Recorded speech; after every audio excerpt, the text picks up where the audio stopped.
ज्याला हात नाही त्याला हाताची किंमत कळते, ज्याला पाय नाही त्याला पायाची किंमत कळते, ज्याला डोळे नाही त्याला डोळ्याची किंमत कळते.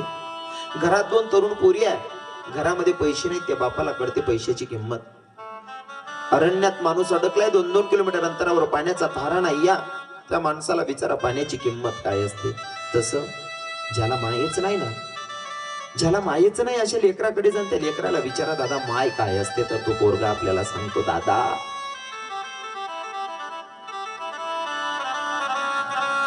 भगवंतानं सगळं इस्टेट हिरावून घेतलं तर चालेल, पण आपल्या जीवनातली माय नाही गेली पाहिजे हो. जसं कार्डावरच लिहिलेलं एकदम भुरसट दिसतं ना, वाचूही शकत नाही आणि कार्ड कोरही असंही म्हणू शकत नाही, तसं माणसाचं जीवन होऊन जातं. ज्याला हात नाही त्याला विचारावं हाताची किंमत काय असते, ज्याला पाय नाही त्याला विचारावं पायाची किंमत काय असते, ज्याला डोळे नाही त्याला विचारावं डोळ्याची किंमत काय असते.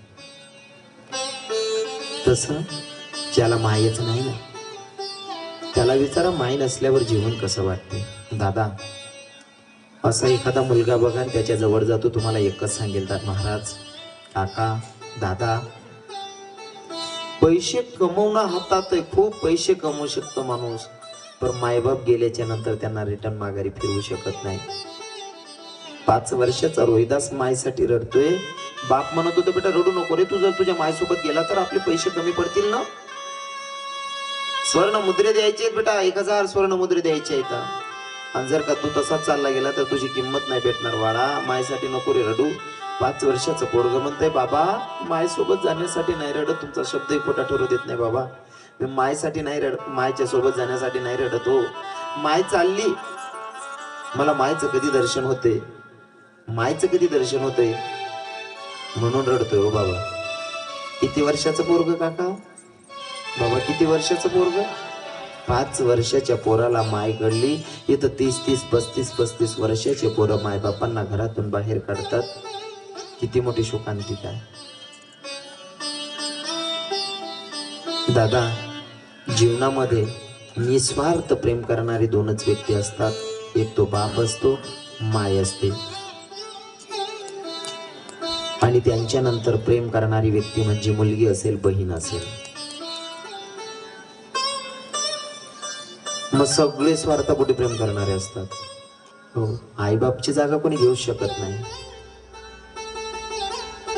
जसं आता चरित्रामध्ये येणार आहे, कृष्ण भगवंताला वाचवण्यासाठी माझ्या वासुदेवानं पोराला धरलं, नाकात तोंडात पाणी गेलं तरी सुद्धा वाचवणारा वासुदेव. हा जर आपल्याला कळला तर आज आपल्या नजरेमध्ये बापच आपला भगवंत आहे. जन्माला घालणारी देवकी, लाड पुरवणारी यशोदा, हे जर आपल्याला कळलं ना तरी आपल्यासाठी आपलीच माय आपल्याला मोठी देवी आहे, भगवंतापेक्षा कमी नाही. पण आपले भाव कुठंतरी हरपलेत दादा, आपण आपल्यालाच होत नाही या, ही तर शोकांतिका. जर मायबाप कळत नसतील पोरांना, ऐका थोडं जड जाईल ऐकायला, जर तुम्हाला मायबाप कळत नसतील तर जीवनामध्ये जगत असताना कोणताच माणूस तुम्हाला कळणार नाही. निस्वार्थ प्रेम करणारी व्यक्ती म्हणजे माय, तीच कळली नाही तर दुसरं कोण कळणार आहे आपल्याला. निस्वार्थ प्रेम करणारा बाप कळला नाही तर दुसरं कोण कळणार आहे आपल्याला. ज्या बापानं राब राबावं, काबाड कष्ट करावेत, तोच बाप आपल्याला कळत नाही. ज्या मायनं आपल्याला बघितलं नाही तेव्हापासून प्रेम करते हो, आपला चेहराही नाही बघितला त्या मायनं तेव्हापासून प्रेम करते. न बघता प्रेम करणारी व्यक्ती पहिली असते ती म्हणजे माय. फक्त कळलं पाहिजे मला दिवस गेले तेव्हापासून नियम पाडायचं सुरू करते. हे खाऊ नको, नाही बाई ते खाल्लं तर माझ्या पोटातल्या बाळाला त्रास होईल, हे खाल्लं तर माझ्या बाळाला त्रास होईल, इथून जीव मारायची सुरुवात करते आपल्यासाठी. अरे ती माय जिनं बघितलं नाही तरी आपल्यावर प्रेम करणारी ती माय, तीच कळली नाही, तिचं प्रेमच कळलं नाही तर दुसऱ्याचं प्रेम कधी कळणार आहे आपल्याला. आणि ज्याला मायबापाचं प्रेम कळलं नाही त्याच्या इतका भिकारी जगात कोणी मोठा नसेल. हा सांगू का मायबाप काय करतात? मी मायचं वखाण करत राहतो, मायची स्तुती करत राहतो, तर बाप सुद्धा तेवढं निस्वार्थ प्रेम करतो. बरं बाप सुद्धा तेवढं निस्वार्थ प्रेम करतो, पण कदाचित आपल्याला बाप कळत नसेल. का कळत नाही तुम्हाला बाप? सांगू का बाप किती मेहनत घेतो ऐका.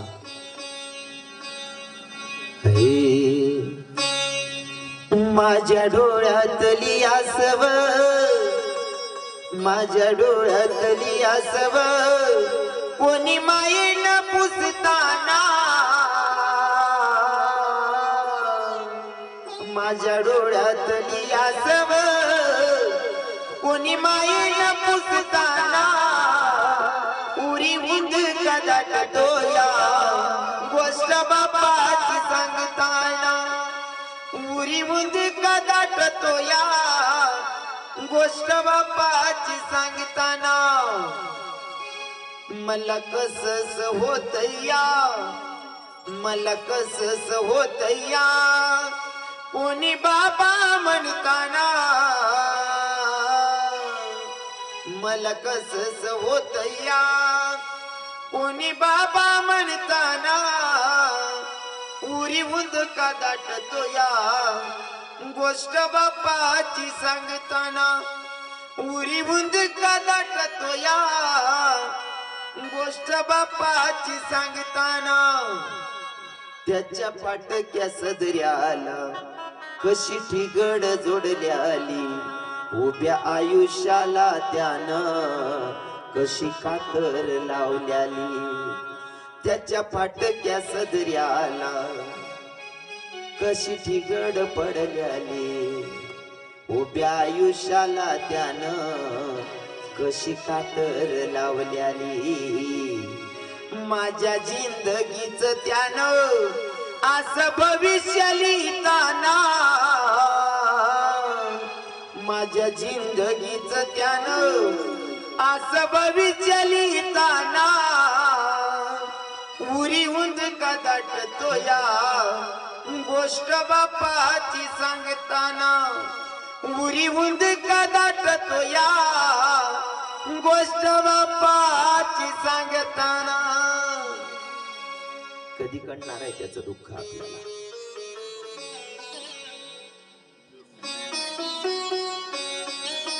दादा मला सांगायला आवडतं ज्याचं जडतं ना त्याला कळतं ज्याले सांगू का तुम्हाला महिला मातांना सांगतो माया हो जोपर्यंत मायबाप हयात असतात ना जोपर्यंत मायबाप हयात असतात ना नुसते बसून जरी राहिले तरी पोरगी जाऊन हक्काने सांगते मला या घरात हे करायचंय मला हे बनवून द्या पण मायबाप गेल्याच्या नंतर भाऊ आणि भाऊजाई किती श्रीमंत असले तरी पोरगी हक्कानं सांगू शकत नाही दादा मला साडीचा रंग आवडलेला नाही बोलू शकत त्या जागेवर जर बाप हयात असेल ना बापानं 1000 रुपयाची साडी आणली तरी लाडात पोरगी बापाच्या तोंडावर फेकते पप्पा मला नाही आवडला कलर हे माहेर मध्ये तुमचा लाड पुरवणारा बाप जातो ना तेव्हा कळतं ते दुःख काय असतं आणि सांगू का जोपर्यंत मायबाप हयात असतात ना दादा बाई सासर मधनं जाते ना बॅग मध्ये फक्त एक साडी परकर घेऊन जाते तिकडनं येताना दोघं हातांमध्ये बॅगा भरून आणते समजावं या पोरगीचे मायबाप हयात पर इकडनं साडी परकर घेऊन गेली तेवढंच पिशवीमध्ये साडी परकर घेऊन येते समजावं विचारायची गरजच नाही समजतं या पोरीचे मायबाप मेले येतात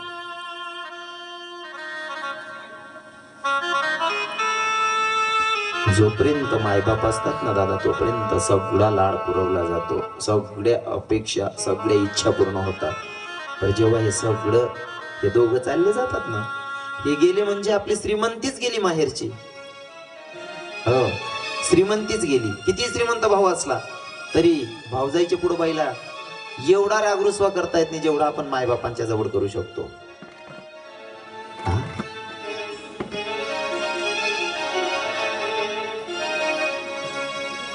बलिराजाचे चरित्र सांगत असताना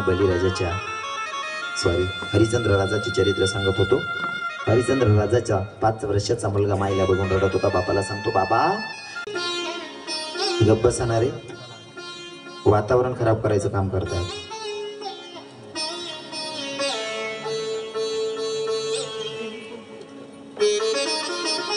सगळे बाजारातल्या लोकांच्या डोळ्यात अश्रू होते कौशिक काकाकडे लोकांनी बघितलं कौशिक काकाला सांगितलं कौशिक काका ऐका ना 5 वर्षाचा बाळा तुम्ही आईला विकत घेतलं आणि पोराला जर दुसरं कोणी विकत घेऊन जाईल तर माई लेकराची ताटातूट होईल ना मग एक काम करा ना तारा राणीला विकत घेतलं म्हणून तुम्ही बाळाला पण विकत घ्या दादा ऐका ना कौशिक काकानं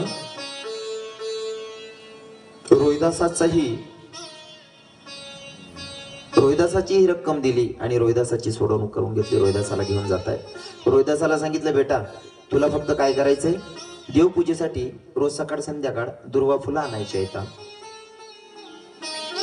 संध्याकाळच्या पूजेसाठी मित्रांसोबत रोहिदास दुर्वा फुलं आणण्यासाठी अरण्यात गेलेला. पर दादा कर्म घेती झोले तेथे कोणाचे ना चाले. 5 वर्षाचा रोहिदास मित्रांसोबत दुर्वा फुलं आणण्यासाठी गेलेला. ऐन अरण्यात गेल्याच्या नंतर दुर्वा फुलं तोडत असताना एका सर्पानं दंश केलं आणि रोहिदास धरणीला पडलेला. त्याचे हिरवे डोळे झालेले आहेत. त्याचे सोबत होते मित्र, सगळे मित्र सैरावैरा धावत आले. ताराराणीला सांगितलं, काकू दुर्वा फुलं आणण्यासाठी गेलो होतो, पण काकू ऐक ना, तुमच्या रोहिदासाला सर्पानं दंश केले आणि तुमचा रोहिदास अरण्यात पडलेला आहे काकू. मायचा जीव आहे दादा त्यो. तशीच उठली, स्वतःची केस तोडत्या, आवाज देते बाळ रोहित. ए रोहिदासा कुठे राजा? ए दादा कुठे? रोहिदास तुला माझा आवाज ऐकायला येत नाही का रे? पिलू सांग ना कुठेस? ए राजा ऐक ना. दादा कुठेस? रोहिदासा अरे कुठेस? आवाज देते बाई, इकडे तिकडे आवाज देते आणि धावपळ करते बाई. पायीच चालत होती बाई वेडी सारखी, काटा बघत नाही, काही बघत नाही. ती वेड प्रेम करणारी फक्त मायाच असते नाही का? इतकं वेड प्रेम करणारी फक्त माया असते. आवाज देते रोहिदासा. लेका अरे मी तुझी आई, तुला आवाज देते, तुला माझी दया नाही काय? बाळा सांग ना रे कुठे आहेस? रोहिदासा कुठे आहेस? बाई चालते पडते आणि नेमका उचलते पाय टाकते तर पुढे बरोबर रोहिदासाच्या छातीवरच पाय पडला. रोहिदासाच्या छातीवर पाय पडला. बाई दचकली, माग सरली, खालती पाहते तर काय, बाई ग मी तर माझ्याच लेकराच्या छातीवर पाय दिला. माग सरली बाई, पाहते पूर्ण हिरवे डोळे झालेले होते रोहिदासाचे. पोराला उचललं, कवटाळलं आणि म्हणते, लेका काय रे तुझी अवस्था? बाळा विक्रीसाठी उभे होतो, कौशिक काकानं आपली ताटातूट झाली नाही पाहिजे म्हणून आपल्याला सोबत ठेवलं, पण राजा काय चुकलं रे? माझं काय चुकलं का पिला? मला एकटीला सोडून कोणत्या रस्त्याने निघून गेला? बाळ माय रडत होती. दादा ज्या माईचा मुलगा मेला ना त्या माईला विचारावं पोरगा मेल्याचं दुःख काय असतं.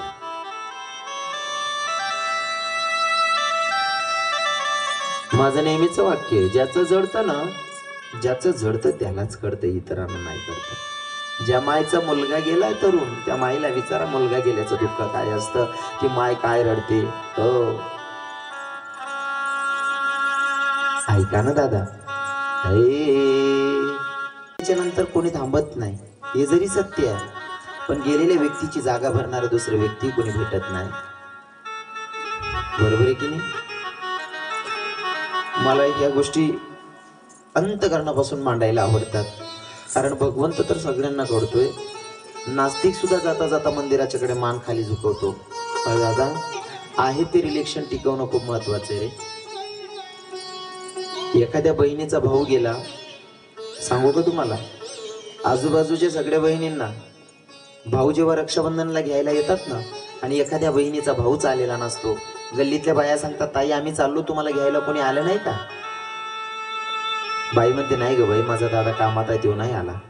एखादी बाई असते बोलायला, बोलून मोकळी होती, का ग बाई एवढा भारी सण आहे, रक्षाबंधन सारखा सण, तुझा दादा आला नाही काय? बिंडो काय काय अक्कल आहे का त्याला? तरी माझी ताई सांगते, बाई माझ्या भावाला नको ग बोलू, माझा भाऊ खूप चांगला आहे, येईल ना तो घ्यायला. काही काही बहिणी भाऊ कितीही चुकलेत ना तरी अंतकरणापासून प्रेम करतात. किती प्रेम करतात सांगू का? नको घमंड करू दादा श्रीमंती बाई, नको घमंड करू दादा श्रीमंती बाई, ही दुबडी बहीण काही मागणार नाही, मी दुबडी बहीण काही मागणार नाही, ही दुबडी बहीण काही मागणार नाही. नको घमंड करू दादा श्रीमंती बाई, हो नको घमंड करू दादा श्रीमंती बाई, ही दुबडी बहीण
श्री राधे. दादा ऐका, रोहिदासाचं प्रेत माईनं उचलले, स्मशानात घेऊन गेली. प्रत्येक माणूस मेल्याच्या नंतर त्याला नवीन कफन लावावं लागते. माणूस मेल्याच्या नंतर कितीही गरीब असला, कितीही नादारी असली, किती हालाकीची परिस्थिती असली, तरी त्या मेलेल्या व्यक्तीला नवीन कफन द्यावं लागतं. राजपुत्र पर जेव्हा राणीनं पोराला हातात घेतलं, स्मशानात घेऊन गेली, दादा पोराला नवीन कफन नाही या, लाकडं नाही या जाडायला, इकडनं तिकडनं सरपण जमा करते, लाकडं रचलेल्या पोराचं प्रेत उचलते, ढसा ढसा रडते. राजा काय भगवंत परीक्षा घेतोय रे. एक वेळ अशी होती की बेटा तुझ्या माग पुढं दासी फिरायच्या राजा, अरे तुझ्या माग पुढं दासी हिंडायच्या, आणि आज परिस्थिती बघ ना, तू वस्तू मागितल्याच्या नंतर खेळणं तुझ्या आजूबाजूने खेळायचं बाळा, आणि आज परिस्थिती अशी आहे तू मेल्याच्या नंतर तुला नवीन कफन सुद्धा भेटत नाहीये. भगवंता किती परीक्षा घेणार आहे रे. काय मानसिकता असेल त्या माईची, तेव्हा काय प्रसंग असेल. दादा ऐका ना, अशा प्रसंगाला सुद्धा तोंड दिलेलं आहे तारा राणीनं, हरिश्चंद्र राजांच्या पत्नी. एवढं संकट तर नाही ना आपल्या जीवनात, एवढी तर नाही ना परीक्षा दिली आपण. कोणाच्या जीवनात एवढं मोठं दुःख नसेल माय, तरी सुद्धा बिचाऱ्या माईनं जीवन जगणं सोडलं नाही. नवीन कफन नाहीये पोराला, सरपण इकडनं तिकडनं जमा केली, लाकडं रचली, पोराचं प्रेत उचलते, ढसा ढसा रडते. अरे राजपुत्र होता बेटा, तुझ्या मागं पुढे दासी हिंडायच्या राजा, तू मागितल्याच्या नंतर वस्तू उपलब्ध लगेच तुझे बाप करून द्यायचे ना. आता प्रसंग बघ ना राजा, तू मरण पावलाय, अरे शेवटचं कफन सुद्धा तुला घेऊ शकत नाही. केवढी अभागी माई आहे म्हणले मी. दादा ते प्रेत उचललेलं आहे, लाकडांवर प्रेत ठेवणार, संध्याकाळची वेळ झालेली आहे, लाकडावर प्रेत ठेवणार, तोपर्यंत मागून एक आवाज आला, ए बाई अगं काय करायलीस म्हणले. तारा राणी दचकली, बाई एवढ्या अंधार रात्रमध्ये आवाज देणार कोण असेल, एवढ्या रात्री आवाज देणार कोण असेल स्मशानामध्ये. बाई थांबली, हातात पोराचं प्रेत आहे.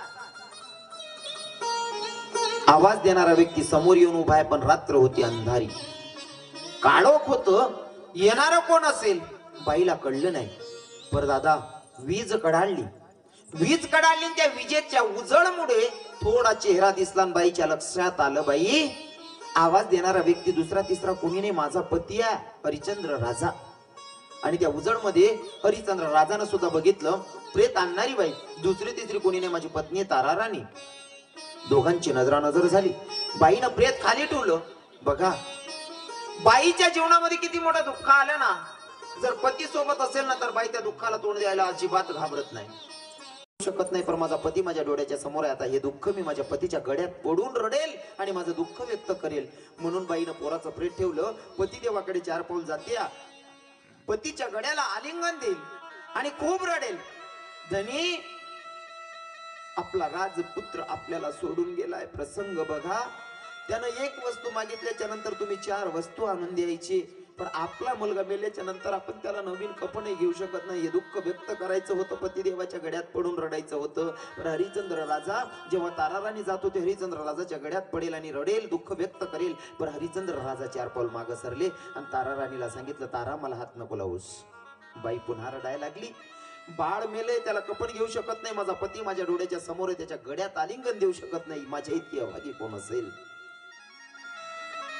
अहो मुलगा मेलाय, कमीत कमी तुम्ही माझ्या समोर आहात, तुमच्या गळ्यात पडून रडायची इच्छा आहे हो.